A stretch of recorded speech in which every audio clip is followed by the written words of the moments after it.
Dobrý deň, tak sme opäť na kanáli Angličtina na zahryznutie.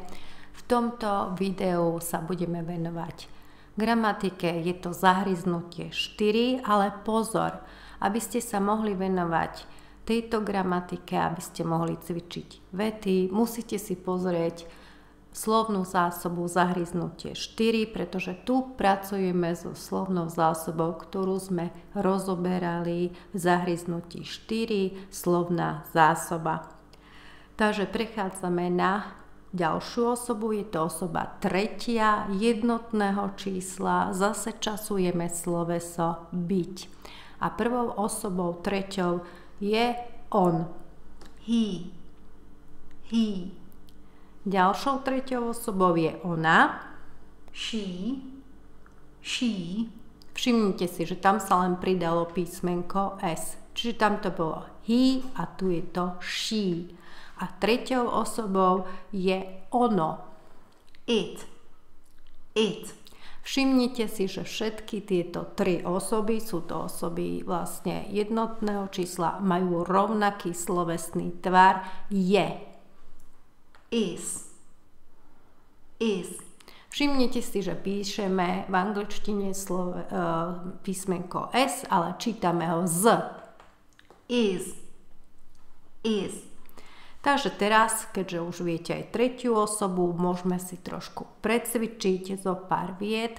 Ja budem hovoriť vety, ako sa povedia naozaj po anglicky. Lebo v angličtine vždy, zapamätajte si, musíte použiť osobu. Vždy. Poviem ešte príklad slovenskej vety.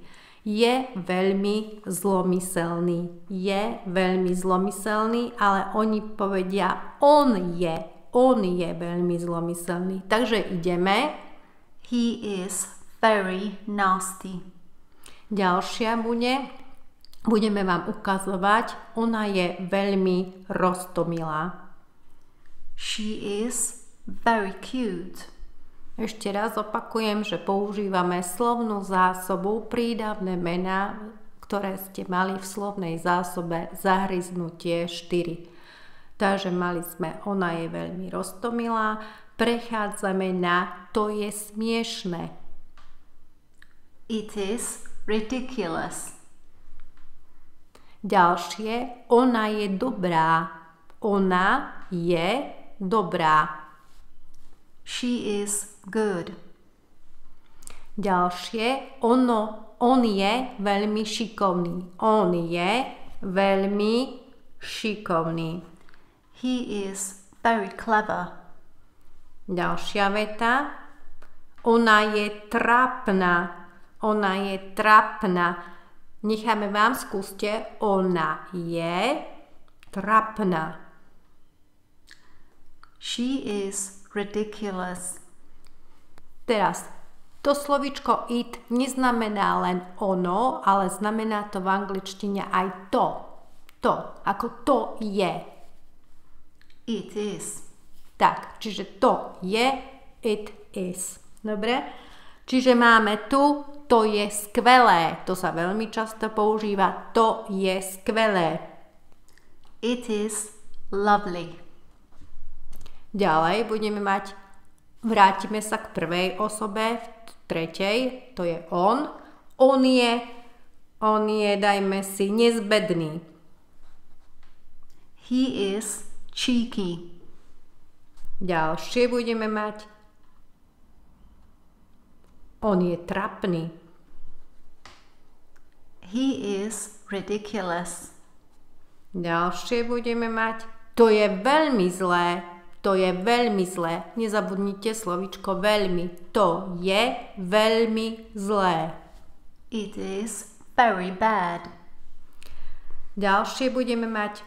Ona je skvelá. Ona je skvelá. She is lovely. To sa veľmi často používa. A poslednú, ktorú budeme mať, lebo to sú veľmi zložité na výslovnosť prídavné mená, budeme mať on je veľmi žiarlivý. On je veľmi žiarlivý. He is very jealous. No a teraz, keďže už ste poznali prídavné meno dobrý, Good. Poznali ste slovesa vidieť, stretnúť sa a tiež poznáte osobu ty.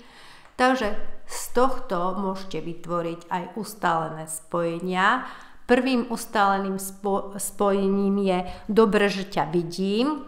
Good to see you. Good to see you. A ďalším je dobre, že ťa znova stretávam. Good to meet you. Good to meet you. Keďže sa jedná o ustálené spojenia, treba sa vlastne tieto spojenia, keďže sú ustálené, naučiť. Aj keď vám to znie tak krkolomne, že sa tam vyskytuje vlastne neúčitok slovesa, tak proste takto v tej angličtine to je. Bohužiaľ budú aj ustálené spojenia a väzby, ktoré sa budete musieť naučiť. Ale neskôr, ako pôjdete zahryznutie 5., 6., 7. uvidíte, ako budete mať dobrý pocit, že pred týždňom ste nevedeli ani nič prečítať a teraz vy, čo ste absolútni začiatočníci, zrazu chápete, dokonca to budete počuť možno na ulici a budete mať nesmiernu radosť. Verte tomu, bude vás to nesmierne tešiť. Učte sa každý deň sledujte video, keď aj není nové video, treba si zopakovať, treba si tú výslovnosť trénovať. A naozaj, spravte si tie kartičky, lebo tými kartičkami si môžete premiešavať a môžete sa skúšať, môžete si vytvárať vety.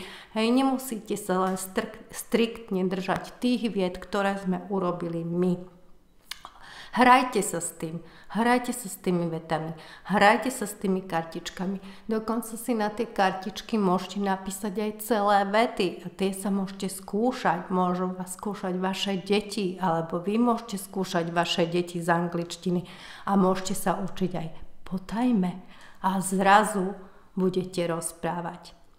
Ďakujeme, že nás pozeráte, že sa učíte, že chcete tú angličtinu vedieť, pretože postupne o pár rokov už bez angličtiny sa nikto nepohne.